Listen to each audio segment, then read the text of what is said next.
Hello, everybody. Josh Neighbors here, Locked On Nationals podcast. Today, it is the 19th of May, 2022. On today's show, we're going to discuss the Juan Soto trade rumor that got started yesterday. That really wasn't a trade rumor, that has turned into trade rumors, and people texting me about trade packages and all these kinds of things. There is a group of people that kind of seeing things one way, and there's the reality of the situation. We'll talk about that. Also, the Nationals won a wild one last night. Strong Josiah Gray performance, and also weird ending in extra innings to salvage a game against the Marlins. We'll discuss that as well coming up on today's show. You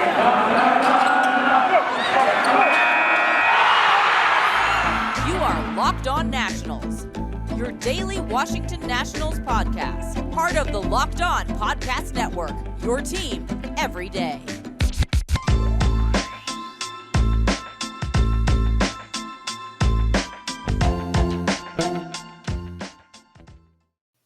Once again, everybody, hello. Josh Neighbors here, Locked On Nationals podcast on this May 19th. It's a Thursday. Hawaiian shirt today. I'm starting the last series of the year that I'm calling for the Richmond Spiders baseball team. So I've got the Hawaiian shirt on, going to that game here in a little bit. But podcast today, make sure you find us wherever you guys get your podcast and on YouTube as well. You can also find us on Twitter at LO_Nationals. You guys can follow me at Josh Neighbors _. All right, so yesterday we talked about the Buster Olney article over at ESPN Plus, and Buster Olney said, he said that I'll give it to you like this, guys. His reporting is strong and it's good, and if you read what he said, there is a huge disconnect to what people believe out there and what he actually said. In the Buster Olney article yesterday, he was doing questions basically, like will the Nationals trade Juan Soto? Could Carlos Correa be on the move? 10 X factors as MLB trade market heats up, and what the trade market also, guys. It's August 2nd, so we got a little ways to go here, but. Will the Nationals trade Juan Soto is number one. Now, obviously, we do stuff all the time in the media. Like, that's a good question to ask. It's a fine question to ask for an article like this. That's a different thing, though, is Juan Soto on the trade block, right? I actually saw people say that. And I saw people, packages being put together. And I saw Blue Jays fans and Padres fans saying he's on the market. Wow, he could be moving. We need him, all this kind of stuff. And he goes on to say that rival GMs is what he said. Here's the quote exactly. Quote, but rival execs say the Nationals might well be compelled and motivated to move Soto this summer. They already tried and failed to sign him to a whopper contract extension. He is represented by Scott Boras, who almost always takes his clients to free agency. And the Nationals have gone through significant transitions. The team is reportedly for sale. General manager Mike Rizzo is in the last year of his current contract, and the franchise that won the World Series in 2019 is so far terrible in 2022. Okay, so let's evaluate those things. They're all true. At no point did he say something that is incorrect.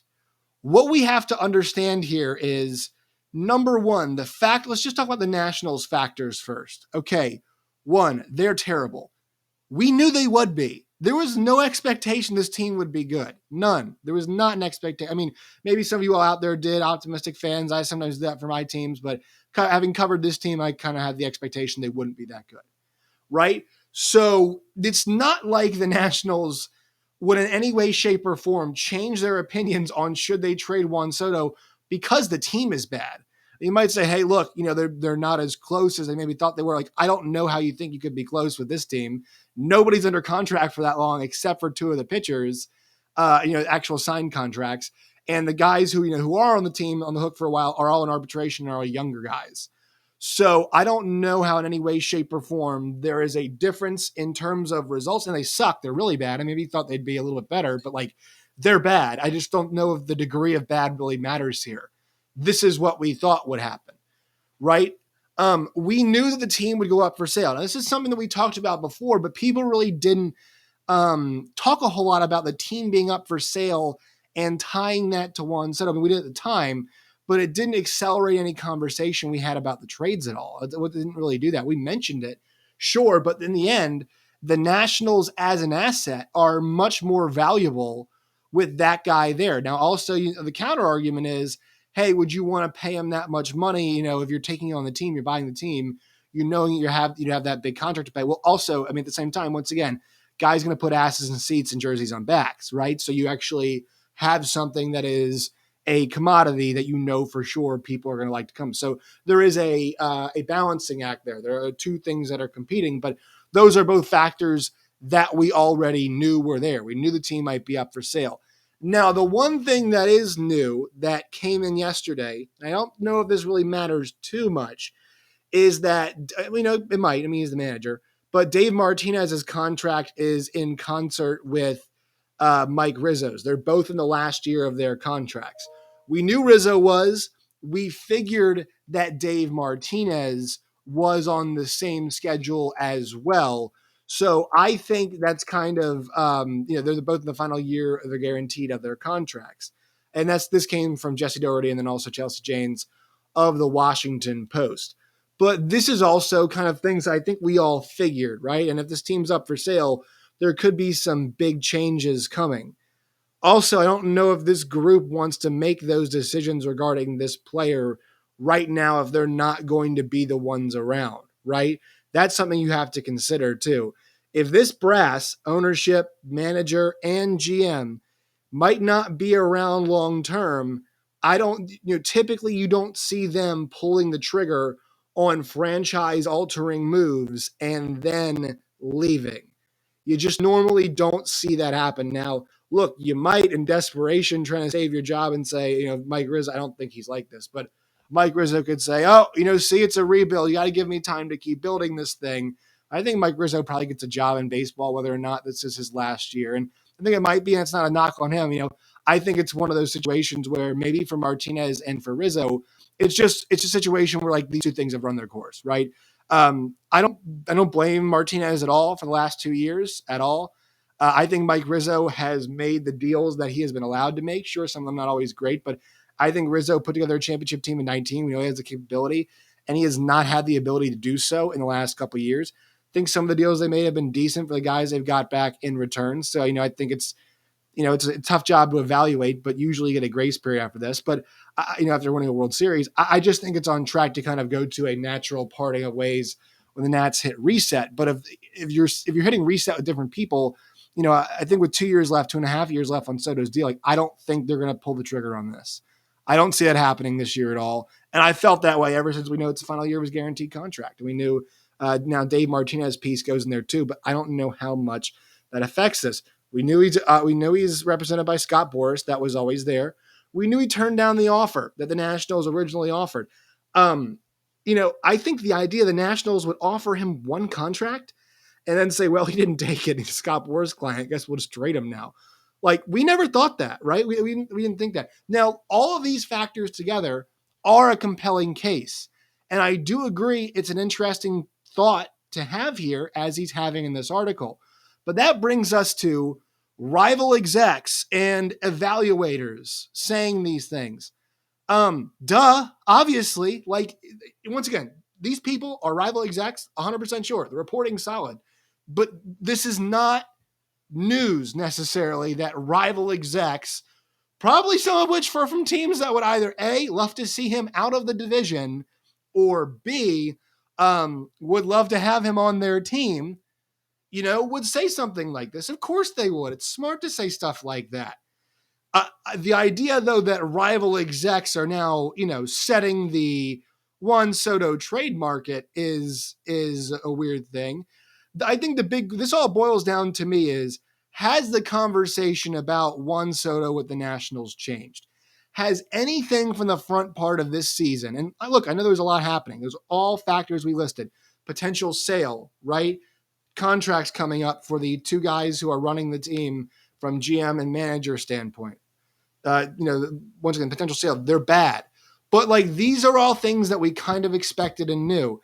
And I guarantee you Juan Soto probably and Scott Boras probably understood the management situation as well as that's been going along. So I think my big question is, as people are texting me about trade packages, and look, we're going to have Lindsey Crosby on. All right. We're going to entertain this. We're going to talk to him about about potential trade offers. And honestly, could anybody put one together? And he's like, wow, I'm going to start thinking about this. He and I are going to talk on Sunday. So that's looking forward to. He does Locked On Prospects. He's great.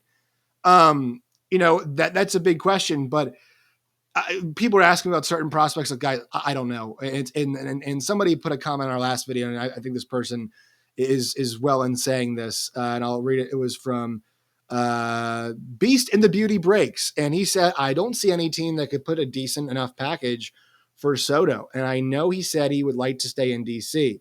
What the Nats need to do is get some better pitching, and I hate to say it, but trade off Strasburg. Well, so the trade off Strasburg part of it's hard to do. I don't necessarily agree with that, but I was the one who also said they need to get better pitching. They have not. They need to get more veteran guys in the line, or actual talented players in the lineup. They need to keep bringing along the Keibert Ruizes of the world and get some of those guys up there from their minor league system to come in and fill those spots in the lineup. They've got a lot of work to do. But once again, my point remains, what has changed to all of a sudden make the Nationals say this? And also, nowhere are we seeing and look, this might be happening behind the scenes, all right? It very well might be happening. But nowhere are we seeing Juan Soto, Nationals kicking around trading Juan Soto, Nationals sniffing around. No, I mean, their first contract offer got turned down. Once again, no matter what else is going on, I don't think they're going to get spurned once and then walk away from a guy who is going to probably end up being a first ballot Hall of Famer, right? And he'll win a lot of MVPs and is going to have one of the, sucks to say it, richest contracts. It sucks for you. I mean, I think he's worth that much, but you at least have to give it a try first. And the Nationals haven't even gotten to give it that try. And if he goes past your price point, then you try to trade him, but you haven't made an honest attempt yet to do so. And so I think we're far too early in this. I don't think he gets traded this year. If it does happen, I think it's next year. The Nationals have to make a legit attempt. They've made one, not one that you laugh off the table, but it was one that, so I think it was easy for them to say no. So let's see what happens here. The Nationals have more steps to take with this and obviously more dominoes to fall in the front office. But the idea that the Juan Soto is now somehow on the trade block, I get it. His value will never be higher. But he'll still have high value next year because the fact that, look, you get the chance to extend the guy too. You get the chance to extend the guy and have him also for one more year of arbitration before you have to extend the guy ostensibly, right? So, I mean, his value is still going to be sky high. There is no pressure on the Nationals to this down. The pressure on them is to continue to make competitive offers to him and continue to try to take steps to make this team competitive with whoever is in the front office, whoever is managing the team. So Nats fans, do not worry. There's no news anywhere that he is on the trade block. This was just a thought-provoking article from Buster Olney, who I like a lot. I'm not saying this is clickbait. It's not clickbait. It's an interesting concept, but this is an ESPN Plus article that's, talking about 10 X factors as the MLB trade market heats up, right? This is not a lot of reporting happening here, okay? So this is not, it's news in some sense, but it's not like news in a certain way. Think about where it is. If Juan Soto was in the trade market, that would be an ESPN article. They put that one up on the front page of MLB on the ESPN tab, and it would not be behind a paywall. This is a more thoughtful piece with some digging behind it, but talking to rival execs. Nobody from the Nats is going to speak on that right now. So just understand that. I wouldn't hit the panic button too much. Juan Soto at this point, not in the trade block. It's not what's being reported. All right. Quick word from our sponsors today, and then we'll continue on the show. Talk about the Nationals win last night against the Marlins. First, once again, quick word from the sponsors. Today's show is brought to you by Built Bar. Go to Built.com today. That is Built.com. Promo code LOCKED15, LOCKED15, LOCKED15 for 15% off at Built.com. Guys, they've got Brownie Batter Puffs. I already had the cake puffs. They're birthday cake puffs. They're phenomenal. The Brownie Batter Puffs have 140 calories, 17 grams of protein, 7 grams of sugar. Compare that to a candy bar, much better for you, and they taste just as good, and some of them actually taste a lot better than candy bars. So once again, Brownie Batter Puffs. You guys can go to Built.com today. It's Built.com to find those. Promo code LOCKED15, LOCKED15, LOCKED15. All right, so the Washington Nationals last night did salvage a game. As we always do, we'll go through where they are as things stand right now. The Washington Nationals are 13-26. That's a .333 winning percentage. They are 12 games back of the New York Mets. They are 6 back of the Phillies. They are 5 back of the Marlins, and they are 3.5 back, 4.5 back of the Braves. They're 5-15 at home. They're 8-11 on the road. It's not that bad. They have a minus 45 run differential. Their current streak is they've won 1, and they're 3-7 in their last 10. There's your setup. Nationals get the win last night in a fun game, 5-4. The offense finally did show up. No 5 runs isn't a ton, but that's probably the best offense that we've seen against Pablo Lopez all season. Just 3 innings for Pablo. 3 innings, 4 hits, 3 earned runs, 2 Ks, 82 pitches. The Nationals did an excellent job creating run-scoring opportunities last night. Now, they were 4 for 19 with runners in scoring position. That's not great, but they were putting up a lot of opportunities. They ended up getting, let's see, I'm counting it right now, 3, 4, 5, 6, 7 pitchers from the Marlins involved. They were putting together good at-bats all day long. Juan Soto walked 3 times in this game. Cesar Hernandez, who I think we're going to talk about next week with Matt Weyer, because he actually had a nice little season so far, goes 2 for 5 in this game. And the guy who came up with the big hit, who had the best game of all, it was Keibert Ruiz late in the game in the 10th inning, knocking one down the line to give the Nationals the win. Maikel Franco, 2 for 5 in this game as well. And I have to say, it ended on a defensive play, which was really nice to see. Now, for those of you who did not see this game was 4-3. The Nationals scored in the top of the 8th thanks to a Lane Thomas being hit by a pitch. Then Jazz Chisholm hit a sac fly in the 9th, where they originally ruled that the runner had gone too early. And then it was reviewed and overturned. So the Nationals had, it was a tie game, and all of a sudden the Nationals had won the game, and all of a sudden it was a tie game once again. Nationals go into the 9th. Keibert Ruiz gets the big one down the line and helps the Nats win the game. And I'll tell you what, this is one of those games where I'm not saying this turns around the season. That's not what I'm trying to say here. The best part of this game is look what happened. All right.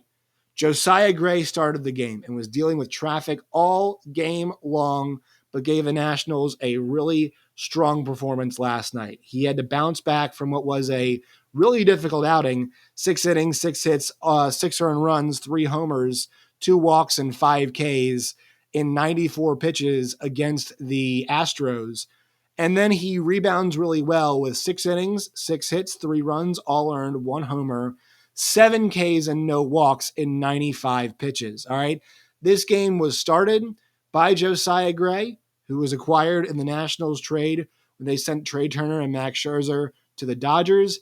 It was finished off by Keibert Ruiz, who was in the trade from the Nationals to the Dodgers. I mean, as far as things go, it's a strong pair of, I'd say it's a strong outing for both guys. It's nice to see guys that you acquired in trades getting the job done. Obviously, a lot of work for those two guys with consistency.